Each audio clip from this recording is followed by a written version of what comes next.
Everybody, and welcome to Lacrosse Talk. I'm Candid Stanisci, and you're watching the Spanglish World Network on Zingo TV channel 250. Please remember to download the Zingo TV app at the respective app stores for iOS and Android devices. While you download, make sure you rate and leave a comment. Both apps are absolutely free.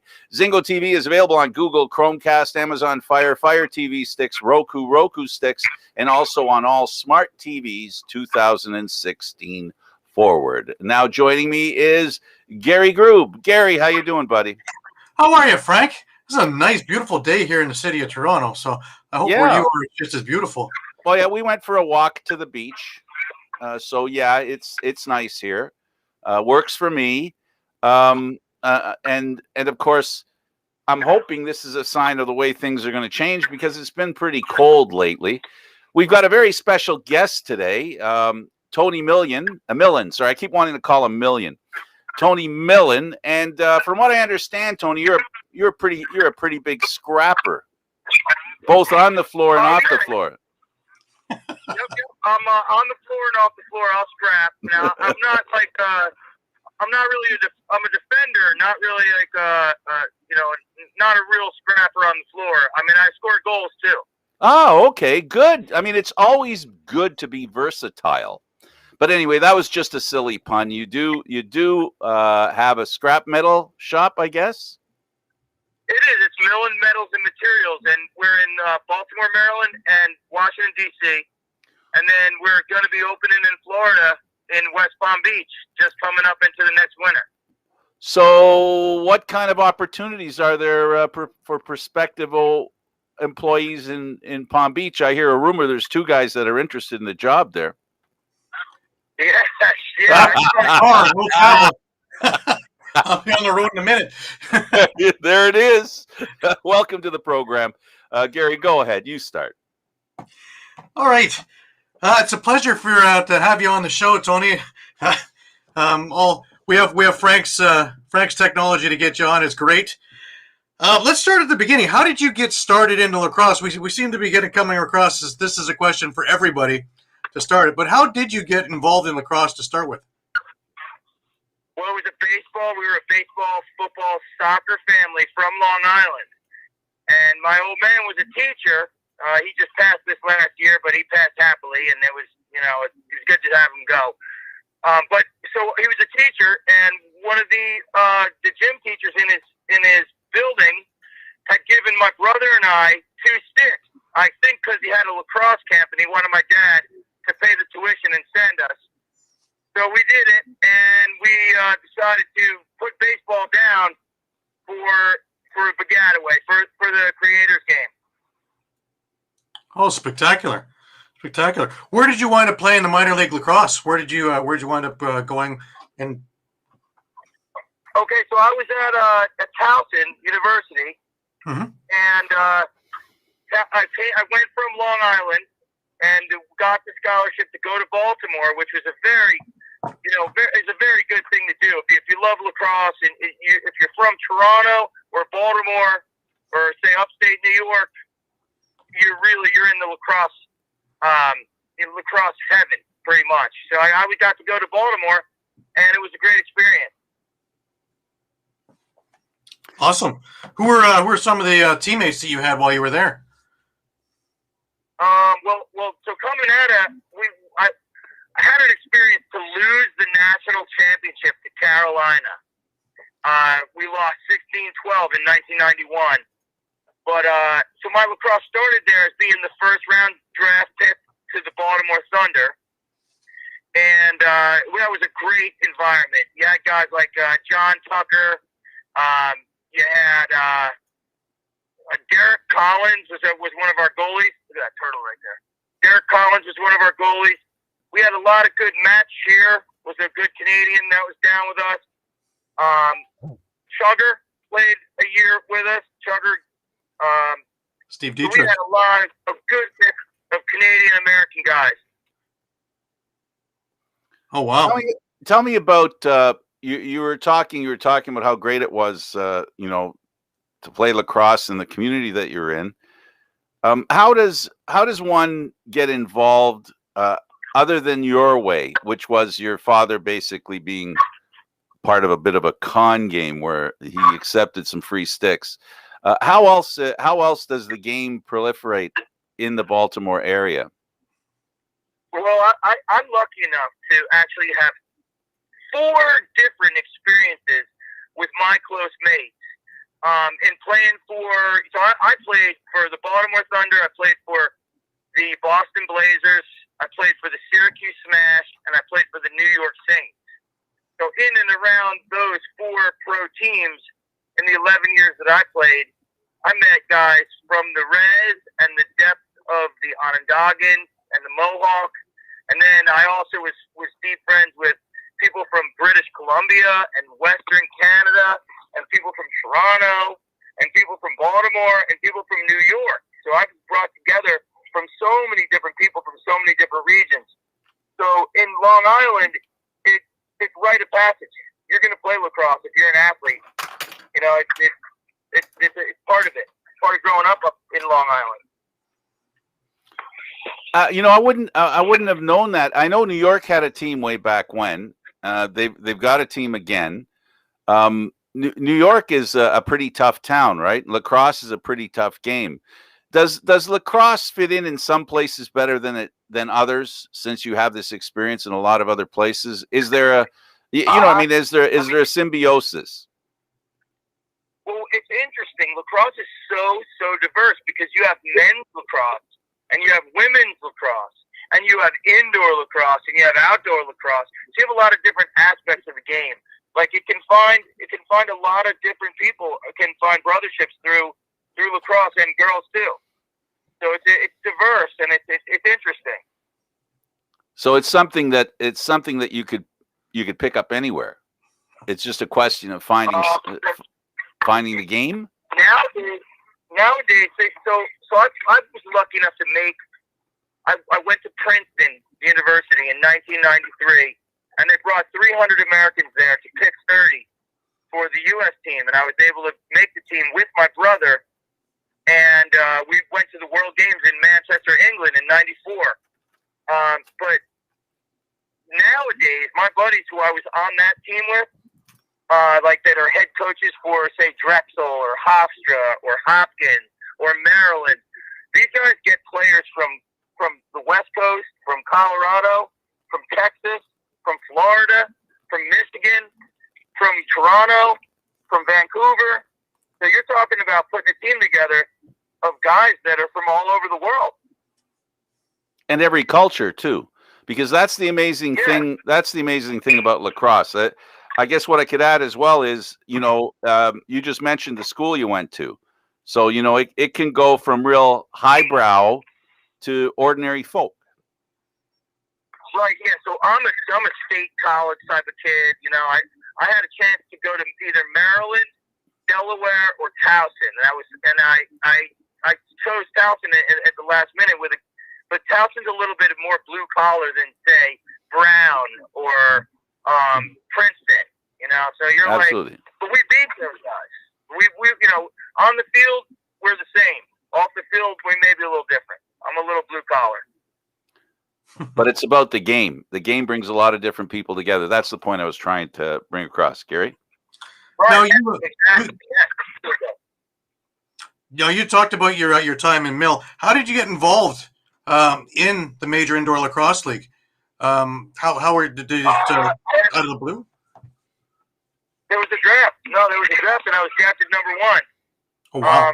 And then I was drafted number 1 for the Baltimore Thunder, and then had 2 years with the Thunder, and then went back to where I grew up in New York.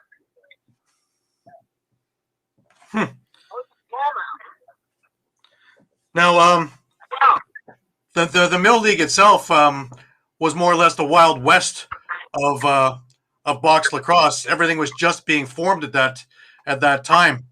There must have been some crazy stories out of there. Well, I got to be good friends with, I'd say, just to give you an example, 4 goalies that are awesome. Like Dallas Elliott is my good buddy. He actually did some artwork for me. I had created a highly competitive men's lacrosse tournament in the Hamptons, which is at the end of Long Island, to have 16 teams of men and 12 teams of women. And Dallas did all the artwork. So we have like a deep relationship. So I was friends with Dallas. I was friends with Chugger. I was friends with David Lee. I don't know if you know these guys, but these are all guys of that goalie era. So I got to be friends, and like it was hard to be like an indoor goalie and be American because we didn't really have that growing up. So like all the guys that I was friends with were all Canadian goalies, and I still have all those relationships today. You know, I'm still friends with them. If I happen to be traveling the West Coast, I'll meet up with them for dinner. Or, you know, it's a great relationship, and lacrosse has been so good for friendships especially. Well, when you got into the major indoor lacrosse league, you were playing field lacrosse, weren't you?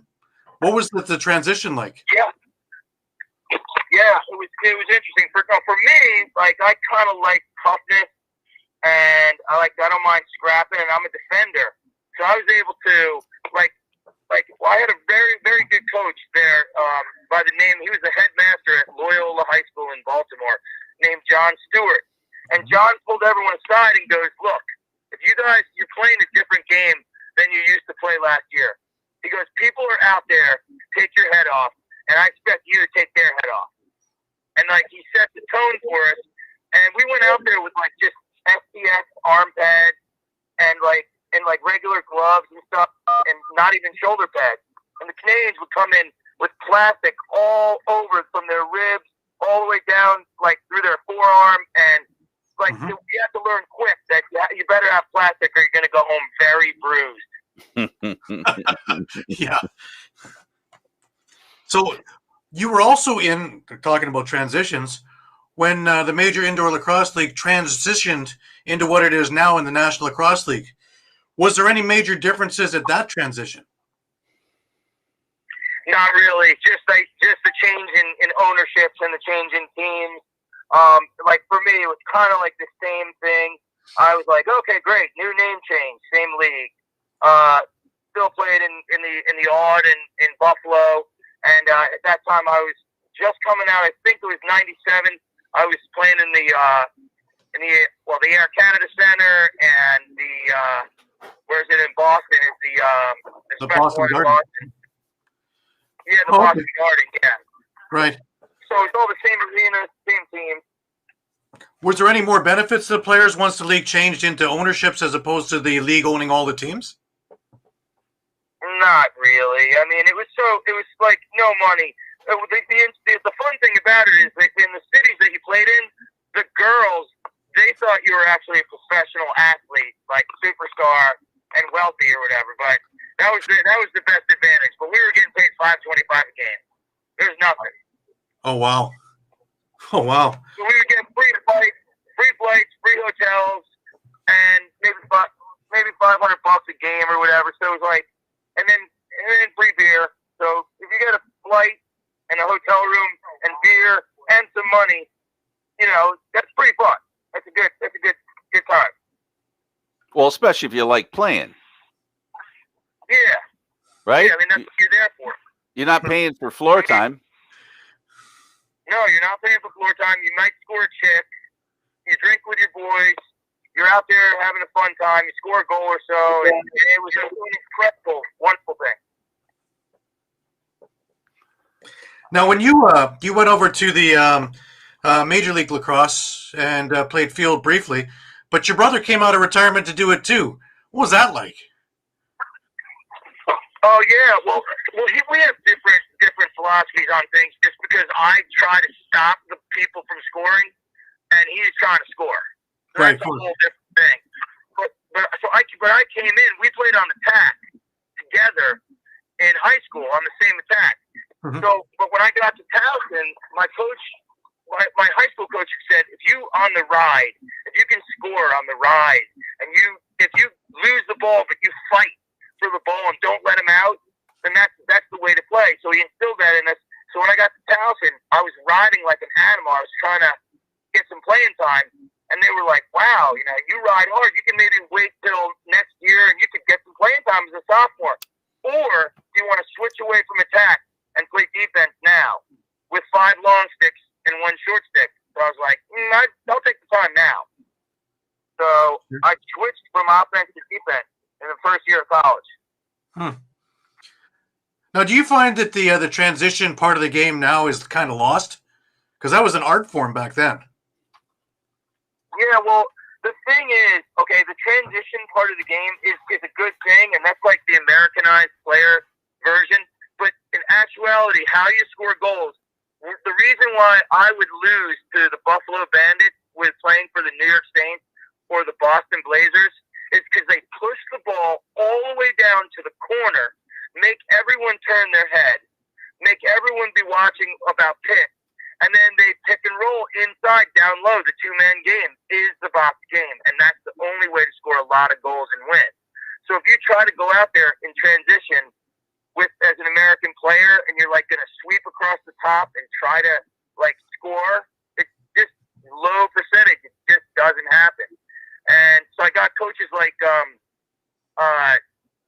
Ron Fraser was a guy who pushed us into learning the box game. And also my Syracuse Smash coach, he was his name is escaping me right now for a sec, but I'll come up with it in a second. But just the box game is just very different than American game. If you try to play Americanized box, it doesn't work. Yeah, the Philadelphia Wings tried that a number of years ago, and it fell flat. Yeah, go ahead, Frank. No, it's okay. I was just going to say that playing it's a little different because you're playing basically in a closet, and the moves you have to make have to be so tight and so quick. So is the quickness as far as the quickness is concerned? Like we know running down a giant field, that kind of quickness is different than box lacrosse. Quickness is an important factor as well in box lacrosse, right? Yeah, it is. Well, you got to be quick, but literally, you're kind of trying to work with another guy. You're trying to beat your guy just enough to where the other guy has to slide, and you draw the double team, and your man underneath has to be smart enough to step into the open space in that void. And if you can drop it down into him, you pretty much get a goal because you're standing over the goalie, and you make one hard move in one direction, the goalie has to bite on it. So you pop hard, and then you can go to the other side, and that's the main way to beat the goalie is with 2 men. Yeah, it's the distraction factor. And because of the close play, in field lacrosse, you're relying more, I guess. What are you relying on more in field lacrosse? Offensively speaking. Well, in field lacrosse, there's a helicopter flying over me on this river here. Hold on 1 second. Does he have a lacrosse stick? Because if he doesn't, tell him to go away. If he doesn't, tell him to go away. So, let me just go back to that last question. What was it? What was the question again? As far we're still talking about quickness, so Okay, yeah. we're still talking about quickness, and quickness as by definition, there's speed, there's quickness, and then there's the agility quickness, if you will, which is what you were talking about, basically. Yeah, well, ball quickness is big too. Exactly. Like you in the field, you might sweep across the top, then roll back, then like in indoor, you hold the ball, you pass it, you cut quick, you everything is done quicker. I mean, maybe because it's like just so much of a smaller area, but everything is quicker. It's just a whole different it's a whole different thing than field lacrosse. Yeah, let's put it this way. It's a lot easier to follow the game in field than it is in box lacrosse. You really do have to experience the game to understand it because it moves so quickly and decisions are made. And as you said, there's subtleties as well where you're playing with 2 men. 2 men or 2 players are making the same play at the same time. Just don't know who's going to take the shot. That's all. Right, and actually, I've been telling my mates that are head coaches for college. Well, I've been advocating pulling everyone aside. And so if you use the box lacrosse 2-man tactic, but you have more room, it becomes even easier to implement that tactic. You know what I'm saying? Like, it's hard to do when everything's in tight, but if you isolate all the other players away. Oh, okay. Yeah. Mhm. Yeah, Right. because the defender has more space to cover. Yes, right. And you can run them easier. Like, if you implement the 2-man play out in the field and everyone else goes away, like up to the midfield line, or and people will start crushing it. And mark my words, people are going to start using the indoor 2-man play where everyone else isolates away, and you have all your room to work. It's a great way to do it. Yeah, we talk about in hockey, they talk about time and space, and that's true for lacrosse as well. And I am a bit surprised to hear that time and space can be valuable even in field lacrosse.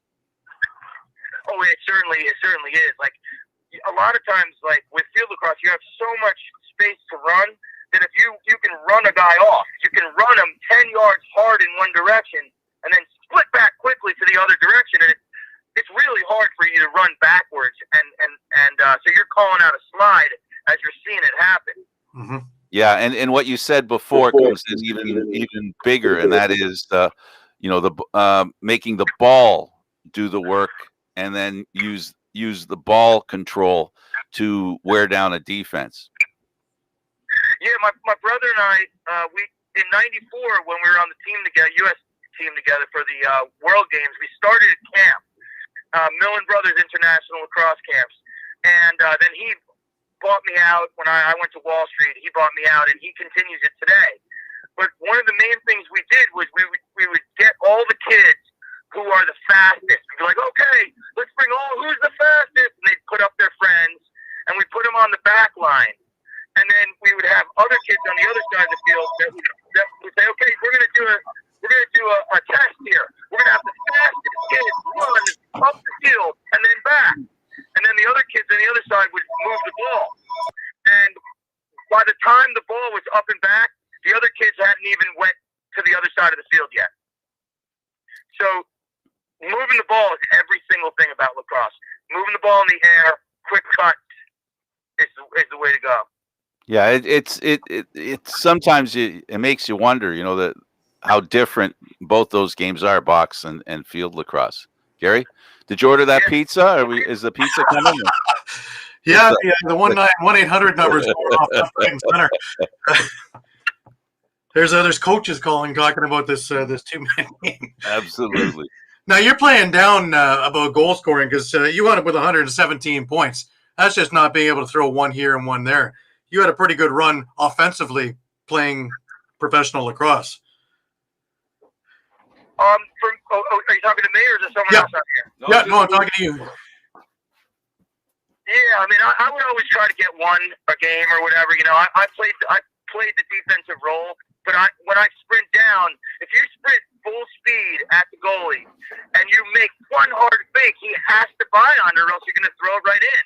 So after he makes one hard fake, you just hard fake to one side and then just move to the other side, and that's how to score in the indoor game. It's not easy. Mm-hmm. So, out of those goals, did you have any particular one that was the most memorable? I mean, one night I did fight. I think I fought Lattisaur in the Air Canada Center, and I had a goal that night. But it was like I can't get the film because I don't know. I think I fought Lattisaur, but I can't. I'm having trouble finding the film of that fight. But that night, just scoring a goal in the Air Canada Center was like one of my best goals because I love that arena. Mm-hmm. Was that when the crowd was fuller than it is now? Yeah. Well, now does the Rock even get a big crowd anymore? Well, they're not going to get a big crowd there because they're not there anymore. So they moved to Hamilton this week. So that was the other big news. They went back to where the Ontario Raiders started in '98. So during that year when you were with Baltimore, you went into the Copps Coliseum. Yeah, Oh yeah. Now I'm thinking of playing against the Detroit Turbos at the Rosemont Horizon Arena too. Oh wow! Talk about arenas. Well, it's an hour closer to almost an hour closer to Baltimore, Buffalo. Now, I mean, literally playing in Hamilton, the Buffalo fans, Gary, have got half a trip. They do, and now you're going to talk about the west coast of the province. You know, the St. Catharines people, Stony Creek. A lot of people who weren't going to go make the trip into Toronto now are going to be able to. Unfortunately, the people in the east may not make it as often. We've got a plan, though. We've got a plan, Gary. We do. We just got to get somebody to hear it. That's all, or act on it. We'll keep talking until they do. Yeah. So here, as much as you love playing in Toronto, there isn't going to be a team here in Toronto. How did you feel about coming to Toronto? And the first time you saw it, how did you react to it? Were you surprised at what it looked like? Were there any surprises when you pulled into town? Totally. Well, not in the arena itself. Right behind the bench, there's no glass. You can like turn and ask a fan for a quick tug on a beer. Like, there you go. They're right there. There's no glass. You're right there. So they're heckling you, and they're like, it's crazy. It's wild.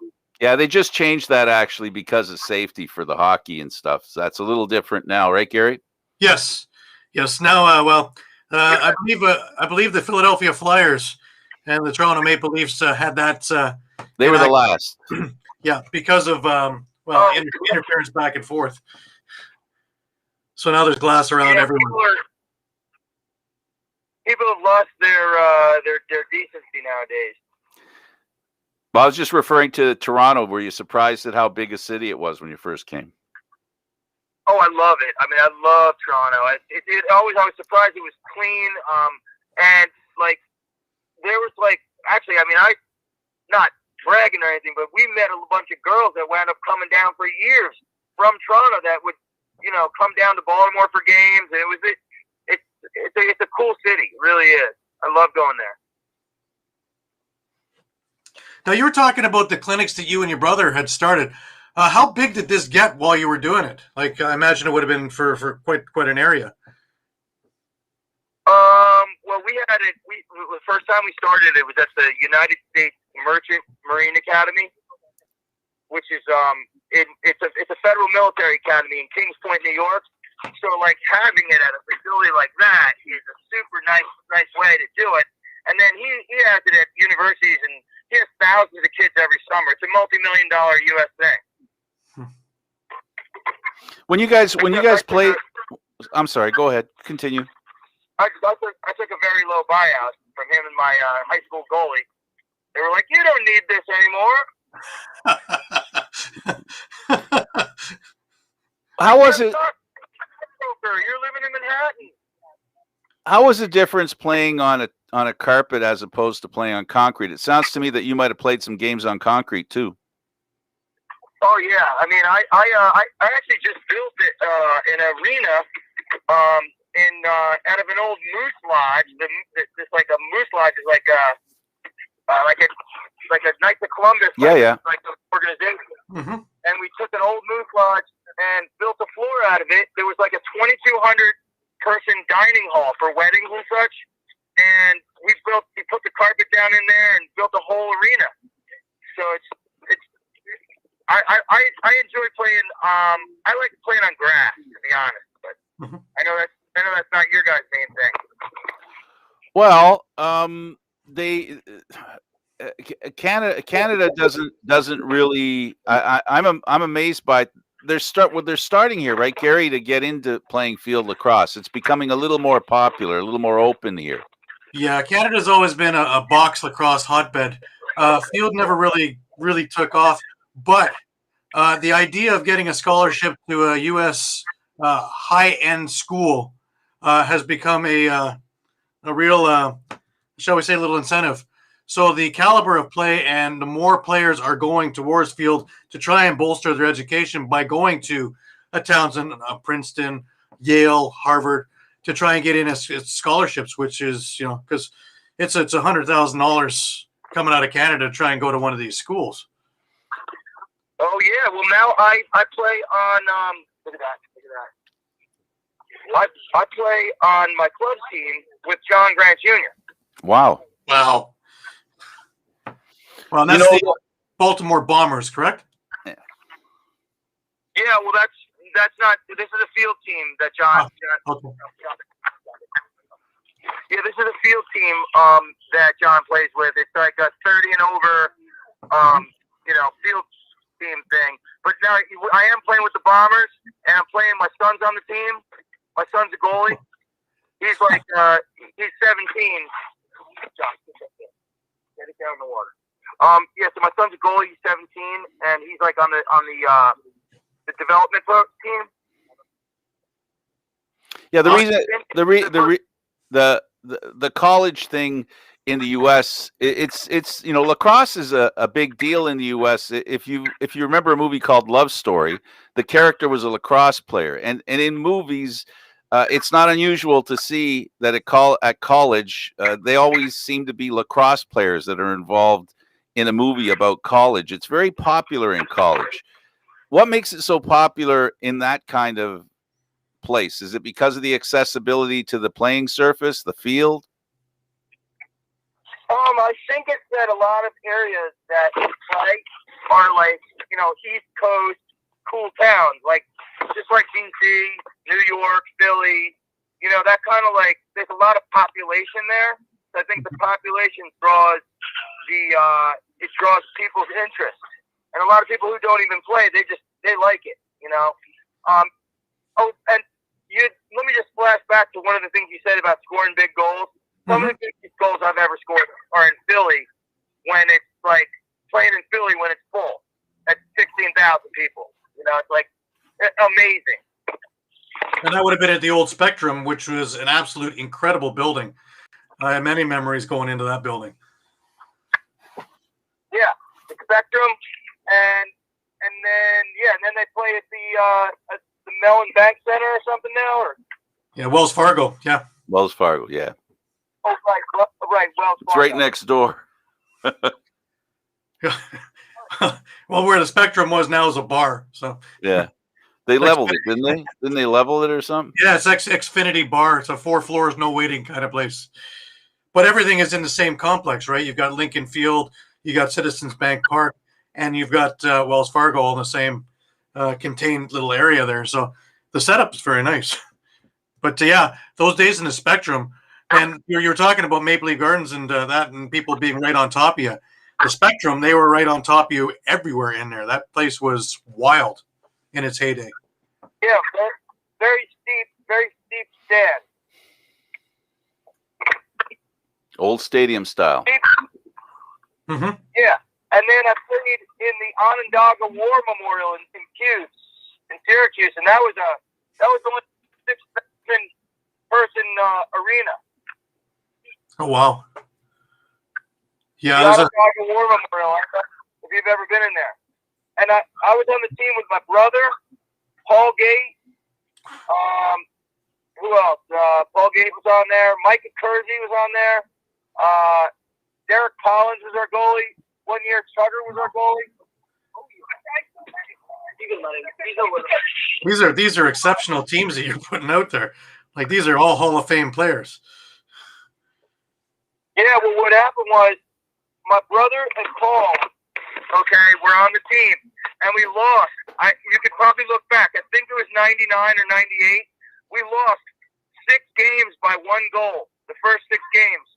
And then after that, Mark and Paul were like, that's it, man. We're cursed.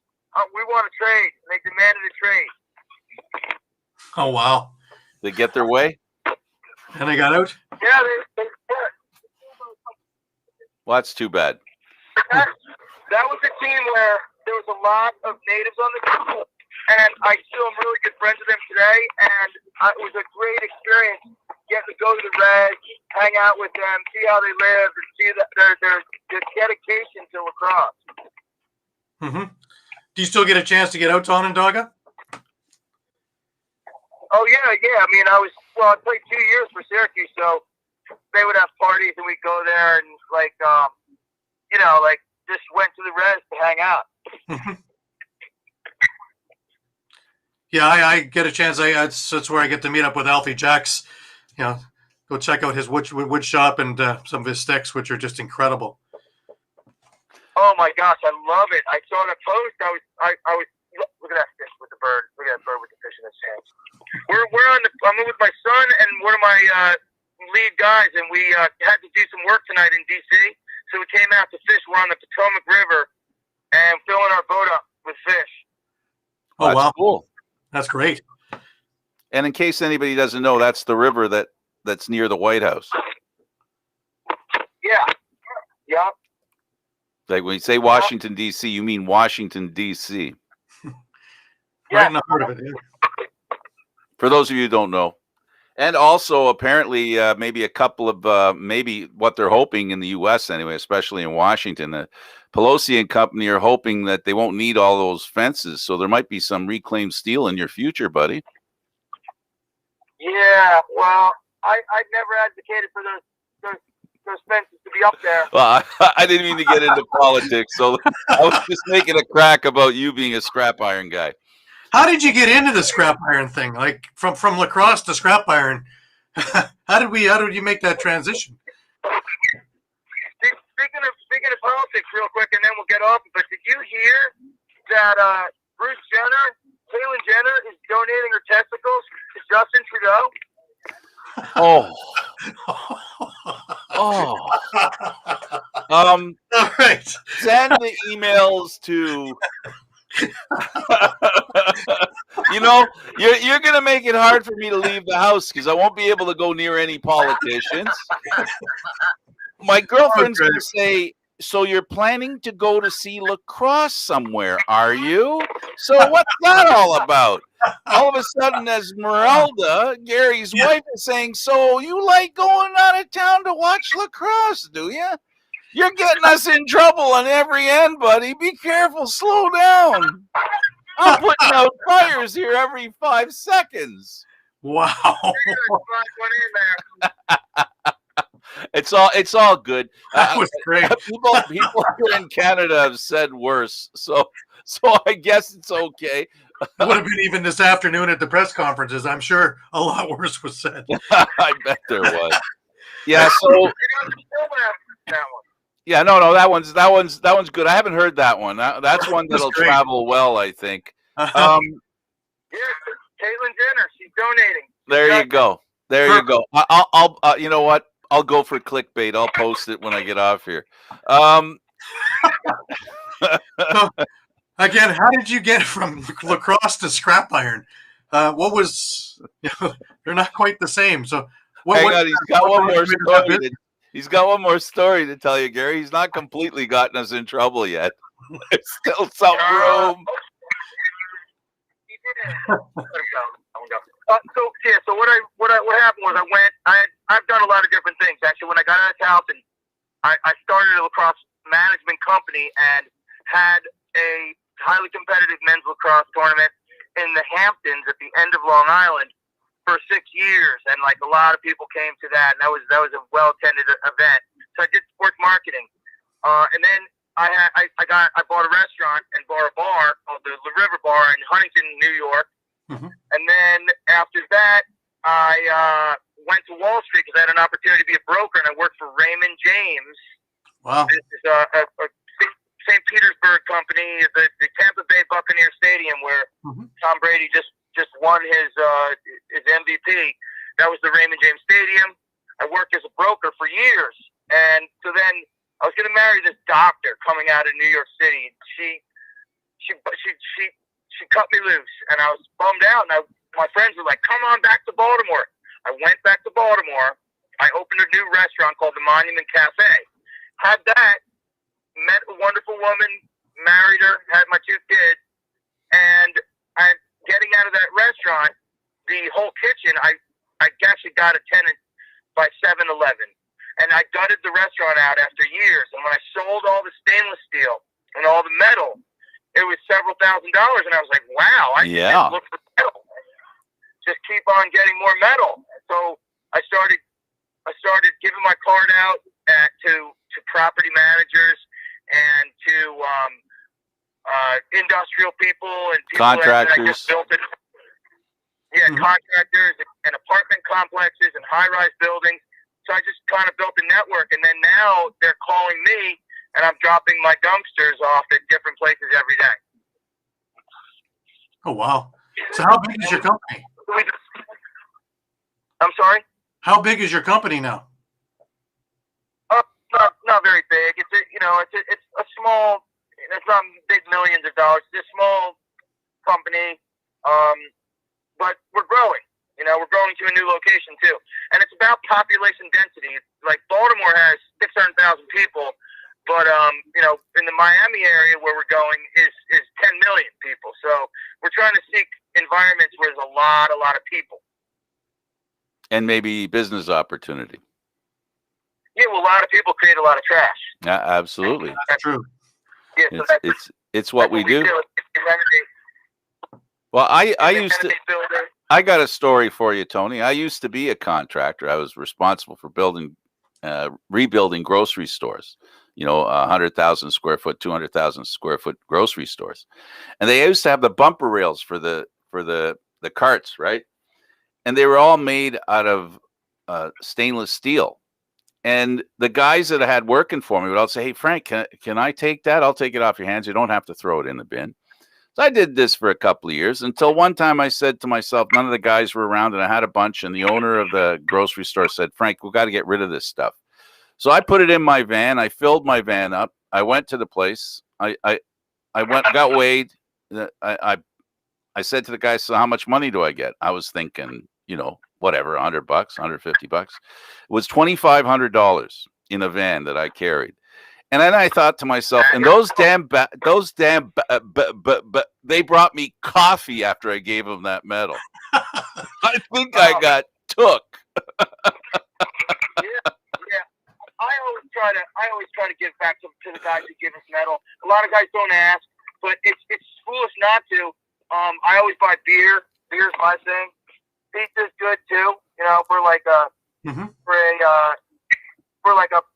hospital maintenance department. Right. You buy pizzas and beer. And they're grateful. The more you give back, the more you actually get. I just always try to be there on time. Always try to show up and do a good job. And it's like anything else. Yeah, it's like lacrosse, right? When you're a defender, you got to show up, be there on time, and always appreciate the game. Yes. Yep. Good analogy. Yep. It's lacrosse. So how did you guys get into covering lacrosse? Well, I did the play-by-play for a team here in Toronto for about 8-9 years called Toronto Beaches Lacrosse. And they're in Toronto. And it was an organization. They had junior teams. And then, of course, they had their own Ontario Lacrosse League team. So it was a lot of fun covering it. I just backed in. I did a lot of play-by-play for Rogers. And that was my opportunity to be introduced in the 80s to lacrosse. And it totally blew my mind. It really blew my mind, especially because it was in the summer. There's lots of hockey rinks in Toronto, in Canada in particular. So, box lacrosse here has a natural relationship with hockey because they both share the same venues. And also they both share the same intelligence when it comes to the game, which is I can hit you and it's legal. Yeah. Did you ever watch Gretzky play lacrosse? No. Oh, Gretzky. I heard that he did. Yeah, he's a pretty famous lax player, yeah. Well, we got a guy here that runs the Toronto Maple Leafs that has a brother who played some pretty good lacrosse, Sean Shanahan. Brendan Shanahan. Brendan, sorry. Oh. Brendan. Oh, yeah, I know. I mean Shanahan. Yeah, he's like one of the top hockey players around. Yeah, his brother runs the Toronto Maple Leafs now, the team that plays at what was the Air Canada Centre, which is now the Scotiabank Place. It's the same place, just a different name. Yeah, so lacrosse is a big game that has a lot of associations. We've talked about the college experience. We've talked about the highbrow. When you talked about the end of not Staten Island, Long Island, that's a place where a lot of rich people go hang out. We know that our Aboriginal friends and people, have played the game. In fact, that's where the game came from. It really does have, at the very least, a very thin layer. It runs through everything. There isn't an area that lacrosse hasn't found itself. You even talked about women as well. That's something that I haven't had the chance to see much of, women playing lacrosse. Tell us a little bit about lacrosse and where it has to grow. We've only got a couple of minutes left. What do you see in the future for lacrosse? Well, I like to see it moving out west. I like to see it. I don't really know about the attendance record for the Colorado Avalanche. Are they still a team? Yep, They are. Yes, the Colorado Mammoth. The Colorado Mammoth and the Pepsi Center. It's still a big deal out there. There's still probably 16,000 a game. Oh wow, that's great. That's great. I think John Grant played out there. I think. Yep, he did. Yes. Oh, you know what? I wanted to just mention. I played with Jeff Closden. I don't know if you guys know Clyde. I know him well. Yes. Yes. So Clyde's nephew is Joel Farabee. Yeah, he plays for the Flyers. Yeah. Yeah. He plays for Team USA Hockey and the Flyers. And that's another deep connection between lacrosse and hockey, is that it's through like Clyde and Joel Farabee. It's interesting. Uncle son or uncle nephew. Well, you might not know, Tony, that the Colorado team, the Mammoth, they're owned by the Colorado Avalanche. Okay, I did not know that. And here's what's happening. Since you've left the game, or you haven't followed NLL or whatever, the NHL teams like Calgary, they own the Calgary lacrosse team. BC, Vancouver just did the same thing. Yeah. Go ahead, Gary. You can. Yeah, I was just going to continue your point, because Buffalo, the owners there both own Rochester and Buffalo. So yeah, that's the MO for the league now, because the new team that came in Fort Worth, one of the owners is part owner of the Oklahoma basketball team. So yeah, that's the MO for the league, is to have control of their arenas, have a fan base to, season ticket holder base to get their initial fans from, and again to get the best dates possible in a sturdy franchise. So that seems to be the MO on how the league is working now. Yeah, well, that's isn't that the historic relevance of Chris Fritz and Russ Klein owning like entertainment companies and tractor pulls and stuff? Absolutely. Yeah. Well, it goes right down to the Super Series, which was preambled before the Mill League, which actually was the beginning of how Mill started with the Canada USA thing. Yeah, that was a good thing to be part of. So, Gary, are you in Toronto or are you in Philly? I'm in Toronto. I'm the Canadian contingent of Lax Philly. Oh, okay. So I'm looking forward to the borders opening to get back down to Philly. Yeah, is the border still closed from COVID? Yeah. Absolutely. Yeah. Oh, first it's us closing you guys from coming here, and now you guys are closing us from coming there. It's tag, you're it. Listen, we've only got about a minute left. In that minute, tell us what you want us to know in that minute that we haven't helped you to put out there. Well, you can look out for my son. We're going to Florida next year for the Benjamin School, and we'll be playing guys like Tom Marichek at IMG. And we'll be playing in Florida for football and lacrosse. So you can look for Max Millen at the Benjamin School, and you see him rising up. He's an indoor goalie. It's exciting to play with a father and son. I'm player coach for Larry Feelers, the Baltimore Bomber guys. Oh wow! So you can look at us. Look for the Baltimore Bombers, and you can give Larry my regards, would you? Give Larry my regards, please. Oh, I certainly will. And when you guys see those games, you'll be watching number 28, me. And your handle on Twitter or the name of your company again? We really got to go. Okay, yeah, it's Millen Metals and Materials. Yes, she is. So thanks a lot, you guys, for having me on. I really look forward to doing it again sometime. Well, I'm a little disappointed. I heard that we'd only have to ask you a question and you'd have gone on for the whole hour, but I guess sometimes it just stuff doesn't work out that way. That's my younger self. I got to share with you guys a little bit. It was a pleasure prodding you with some questions. Thank you, sir. Thanks very much, Tony. I really appreciate you taking the time. All right, for Tony Millen. Good to have friends in lacrosse. There you go. Thank you, Tony Millen, and of course, Gary Groob. Thanks a lot. Thanks, guys. I'll see you later. Take care. I'm Candid Frank Stanisci. Thank you for watching Lacrosse Talk, seen live Thursdays at 4 p.m. Eastern Standard Time. The show can also be heard on the Spanglish World Radio Network. For Lacrosse Talk, news, entertainment, and other sports programming we offer, please check out SpanglishWorld.ca. Spanglish World, watch it, hear it, read it, download it, and live it. Thank you for watching. I'm Candid Frank. For Tony Millen, Gary Groob, we'll see you next time.